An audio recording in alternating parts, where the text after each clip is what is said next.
सभी भाई बहनों को, संत महात्माओं को दास का प्यार भरा धन्यवाद। दास आज आपके समक्ष दो चर्चा रखने वाला है इस वीडियो के माध्यम से। एक चर्चा कुछ इस प्रकार है कि एक ब्रह्मज्ञानी महात्मा जिनका गुजारा एक गाय से हो रहा होता है और उनकी गाय को अचानक से बरसात में फैला हुआ करंट उस गाय को खंभे में करंट उतर आता है और कैसे महात्मा की गाय को करंट खींच लेता है और फिर कैसे बचती है, इसे जानेंगे। और दूसरी चर्चा दास इस विषय पे करने वाला है कि अपने जब निरंकारी मिशन, जहाँ पर आपने निरंकारी संत सरोवर जाते हैं और बहुत सुंदर सा नज़ारा वहाँ का देखते हैं, तो वो जो आप सुंदर नज़ारा देख पा रहे हैं उसे बनाने के लिए कितना महात्माओं ने सुंदर प्रयास करके वहाँ पर ये सुंदर सा नज़ारा बन पाया है। आइए आज ऐसी सच्ची दो दास्तान दास आपके समक्ष रखने वाला है। तो दास बताना चाहेगा कि एक महात्मा ब्रह्मज्ञानी संत थे जिनका जीवन हर पल निरंकार प्रभु परमात्मा में समर्पण रहता था। इस प्रभु परमात्मा की चर्चा करना, इनकी भक्ति करना और जो है अपनी जीविका चलाना, यही उनका जीवन होता है। महात्मा एक दिन बहुत तेज़ बरसात हो रही थी, बरसात के मौसम था, बरसात हो रही थी। बरसात में वहाँ पर पानी का इतना ज़्यादा फैलाव हो जाता है कि जो रोड में आपने देखे होंगे पोल गड़े होते हैं जिनमें करंट लाइट सप्लाई होती है शहर में, तो वो लाइट उस पोल में उतर आती है। महात्मा की गाय, जिस गाय से महात्मा का जीवन गुजर बसर हो रहा होता है, वो गाय उसी पोल के पास से गुजरती है। तो पोल ने अचानक उनकी गाय को खींच लिया होता है। गाय करंट में चपक जाती है, लोग चिल्लाने लगते हैं।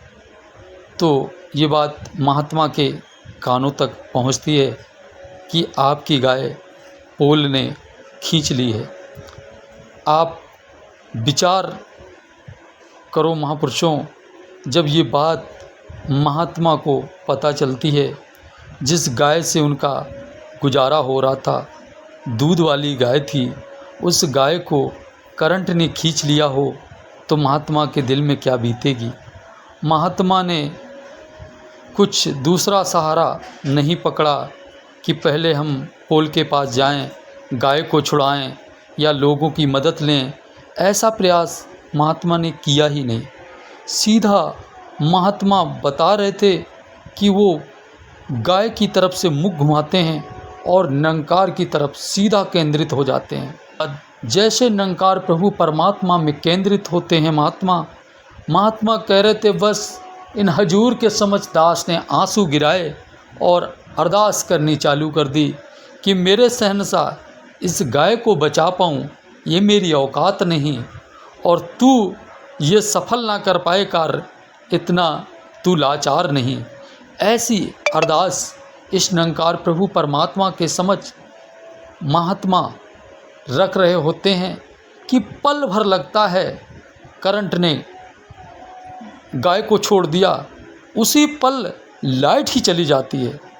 जैसे लाइट जाती है गाय बच जाती है, और यहाँ तक कि उस गाय के पैर में जख्म तक नहीं होता है, आराम से वो गाय बचकर चली आती है।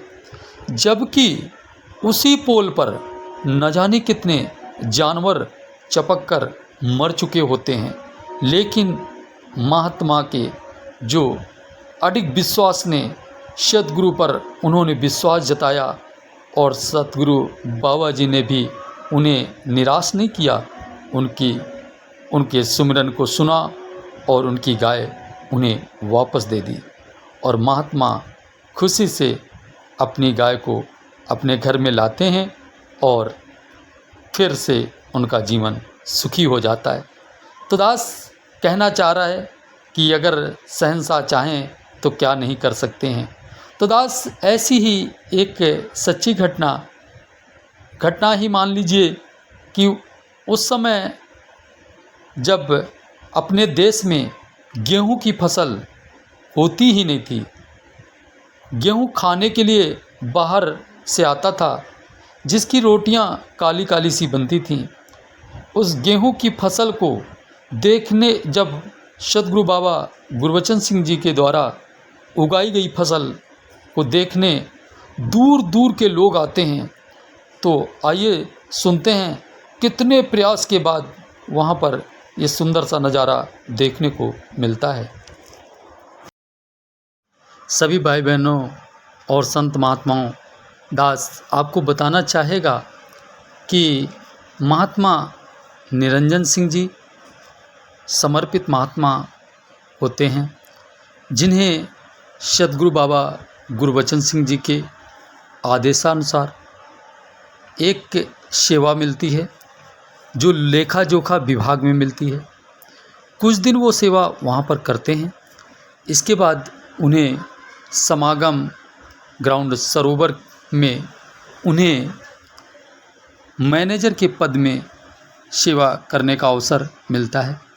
महात्मा सेवा कर रहे होते हैं कि एक दिन हजूर सद्गुरु बाबा गुरबचन सिंह जी का आदेश आता है कि महापुरुषों, ये जो नमक वाली ज़मीन है जहाँ पर सरोवर बना है, वहाँ की ज़मीन नमक वाली ज़मीन थी, मतलब रेहू होती थी वहाँ पर, और कोई फसल वहाँ नहीं उगती थी, ना ही कोई घास होती थी।